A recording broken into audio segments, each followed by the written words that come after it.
नमस्कार बाबा साहब। आज की ये जनरेशन सिर्फ रील बनाने में बिजी है और उनको टेंशन है सोशल मीडिया लाइक्स की। लेकिन आप अगर सपने ज़रा बड़े देख रहे हो, जेब भारी करने की जुगाड़ ढूंढ रहे हो, तो बॉस ये वीडियो आपके लिए। आज आप जानेंगे कि इंडिया में ऐसे कौन कौन से नए बिजनेसेस की लहर आ रही है जिसमें हवा नहीं बल्कि पैसा कूट कूट के बहेगा। अगर आप ये वीडियो पूरा देख लिया तो जरूर मिलेगा कोई ऐसा आइडिया जिससे आप बनोगे नए जमाने के बिजनेस किंग या क्वीन। तो देर की इस बात की, चलिए जानते हैं 5 ऐसे बिजनेस सेक्टर के बारे में जो आने वाले कुछ सालों में बहुत ग्रो करने वाला है। पहला सेक्टर है हेल्थ केयर एंड इंश्योरेंस। आप सब जानते हैं कि कोविड-19 पैंडेमिक ने इंडिया में हेल्थ केयर सिस्टम पर क्या असर किया था। लोगों को क्वालिटी हेल्थ केयर और अफोर्डेबल इंश्योरेंस की जरूरत है और इस सेक्टर में बहुत सारे अपॉर्चुनिटीज हैं। Health care and insurance sector का मार्केट साइज 2020 में $110 बिलियन था और 2025 तक $220 बिलियन तक पहुंच सकता है। इंडिया में हेल्थ इंश्योरेंस पेनिट्रेशन सिर्फ 36% है, जो कि डेवलप्ड कंट्रीज से बहुत कम है। इसका मतलब है कि इस सेक्टर में अभी भी बहुत स्कोप है। इंडिया में डिजिटल हेल्थ केयर सर्विसेज जैसे कि टेलीमेडिसिन, ई फार्मेसी, ऑनलाइन कंसल्टेशन और हेल्थ टेक स्टार्टअप्स तेजी से बढ़ रही है। इनकी मार्केट वैल्यू 2025 तक $25 बिलियन से ज्यादा हो सकती है। तो अगर आप health care and insurance sector में अपना बिजनेस शुरू करना चाहते हैं तो आपको इन चीजों का ध्यान रखना होगा। नंबर 1, आपको अपने कस्टमर्स को क्वालिटी, एक्सेसिबिलिटी और अफोर्डेबिलिटी की गारंटी देनी होगी। नंबर 2, आपको लेटेस्ट टेक्नोलॉजी और इनोवेशन का इस्तेमाल करना होगा और अपने सर्विसेज को डिजिटल प्लेटफॉर्म पर पहुंचाना होगा।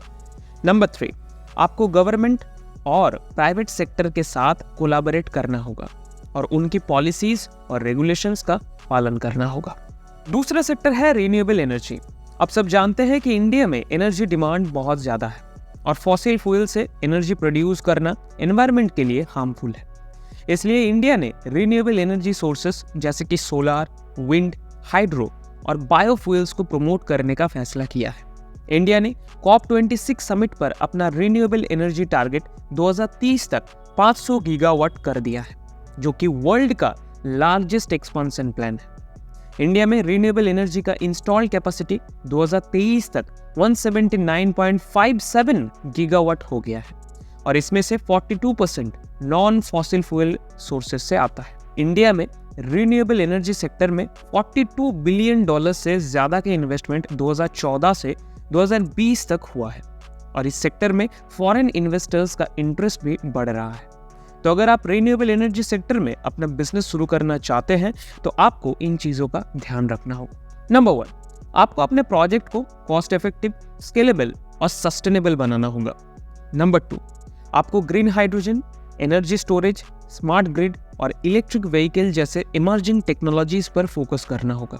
नंबर 3, आपको गवर्नमेंट के इनिशिएटिव जैसे कि प्रोडक्शन लिंक्ड इंसेंटिव यानी कि PLI स्कीम्स और नेशनल ग्रीन हाइड्रोजन मिशन का फायदा उठाना होगा। तीसरा सेक्टर है IT एंड डिजिटल सर्विसेज। अब सब जानते हैं कि इंडिया IT सेक्टर का ग्लोबल लीडर है और डिजिटल ट्रांसफॉर्मेशन के दौर में इस सेक्टर में बहुत सारे अपॉर्चुनिटीज हैं। IT and digital services sector का कंट्रीब्यूशन इंडिया के GDP में 7.4% है और इस सेक्टर में 5.4 मिलियन लोग काम करते हैं। IT and digital services sector का रेवेन्यू 2023 में $245 बिलियन था और इसमें से $194 बिलियन एक्सपोर्ट रेवेन्यू था। IT and digital services sector में artificial intelligence, cloud computing, data analytics, cyber security, blockchain और इंटरनेट ऑफ थिंग्स जैसे टेक्नोलॉजीज का डिमांड बढ़ रहा है। तो अगर आप IT and digital services sector में अपना बिजनेस शुरू करना चाहते हैं तो आपको इन चीजों का ध्यान रखना होगा। नंबर 1, आपको अपने कस्टमर्स को कस्टमाइज्ड, इनोवेटिव और वैल्यू एडेड सॉल्यूशन देना होगा। नंबर 2, आपको अपने टैलेंट पूल को अपस्किल, रीस्किल और रिटेन करना होगा और डाइवर्सिटी और इंक्लूजन को प्रमोट करना होगा।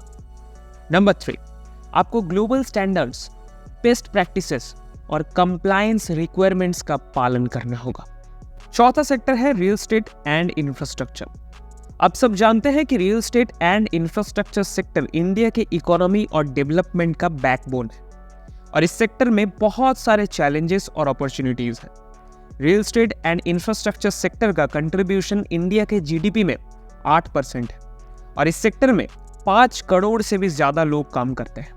Real estate and infrastructure sector में affordable housing, commercial spaces, coworking spaces, co living spaces, warehousing, logistic, data centres and smart cities जैसे सेगमेंट का डिमांड बढ़ रहा है। Real estate and infrastructure sector में गवर्नमेंट के इनिशिएटिव जैसे कि प्रधानमंत्री आवास योजना, national infrastructure pipeline, Atal mission for rejuvenation and urban transformation और स्मार्ट सिटीज मिशन का इम्पैक्ट दिख रहा है। तो अगर आप real estate and infrastructure sector में अपना बिजनेस शुरू करना चाहते हैं तो आपको इन चीजों का ध्यान रखना होगा। नंबर 1, आपको अपने प्रोजेक्ट को ग्रीन, रेजिलिएंट और फ्यूचर रेडी बनाना होगा। नंबर 2, आपको डिजिटल टेक्नोलॉजीज जैसे कि BIM, IoT, drones, 3D printing और VR, AR का इस्तेमाल करना होगा और अपने कस्टमर्स को ऑनलाइन प्लेटफॉर्म पर एंगेज करना होगा। नंबर 3, आपको ऑल्टरनेटिव सोर्सेस को फाइनेंसिंग जैसे कि REITs, InvITs एंड IFSC का फायदा उठाना होगा।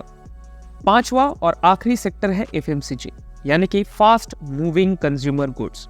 आप सब जानते हैं कि FMCG सेक्टर इंडिया के सबसे बड़े और सबसे तेजी से बढ़ने वाले सेक्टर्स में से एक है और इस सेक्टर में हर तरह के प्रोडक्ट्स और सर्विसेज हैं। FMCG सेक्टर का मार्केट साइज 2020 में $85 बिलियन था और वो 2025 तक $220 बिलियन तक पहुंचने की अनुमान है। FMCG सेक्टर में रूरल और सेमी अर्बन मार्केट्स का शेयर 50% से भी ज्यादा है और इसमें अभी भी बहुत पोटेंशियल है। FMCG सेक्टर में e-commerce, online delivery, digital payments, health and wellness, organic and natural products and premiumization जैसे ट्रेंड्स का इम्पैक्ट दिख रहा है। तो अगर आप FMCG सेक्टर में अपना बिजनेस शुरू करना चाहते हैं तो आपको इन चीजों का ध्यान रखना होगा। नंबर 1, आपको अपने प्रोडक्ट्स और सर्विसेज को क्वालिटी, कन्वीनियंस और डिफरेंशिएशन से डिफरेंशिएट करना होगा। नंबर 2, आपको अपने डिस्ट्रीब्यूशन नेटवर्क को स्ट्रॉन्ग, एफिशिएंट और वाइड बनाना होगा और रूरल और सेमी अर्बन मार्केट्स को टारगेट करना होगा। नंबर 3, आपको consumer behaviour, preferences and feedback का एनालिसिस करना होगा और अपने प्रोडक्ट्स और सर्विसेज को अकॉर्डिंगली अडैप्ट कराना होगा। तो ये थे इंडिया के टॉप 5 बिजनेस सेक्टर्स। अगर आप सही से अपना टाइम और पैसा इन सब सेक्टर्स में लगाते हो तो आपको आने वाले कुछ सालों में करोड़पति बनने से कोई नहीं रोक सकता। उम्मीद है आपको ये वीडियो पसंद आया होगा और आपको कुछ नया सीखने को मिला होगा और मैं आपको एश्योरेंस देता हूँ हमारे इस चैनल पर ऐसे डिटेल्ड वीडियो हम लाते रहेंगे। तो जल्दी से जाकर हमारे इस चैनल को सब्सक्राइब कीजिए क्योंकि आपके ग्रोथ के साथ ही कोई बने या ना बने, हम तो जरूर बनेंगे। धन्यवाद, मिलते हैं अगले वीडियो में, तब तक के लिए जय हिंद।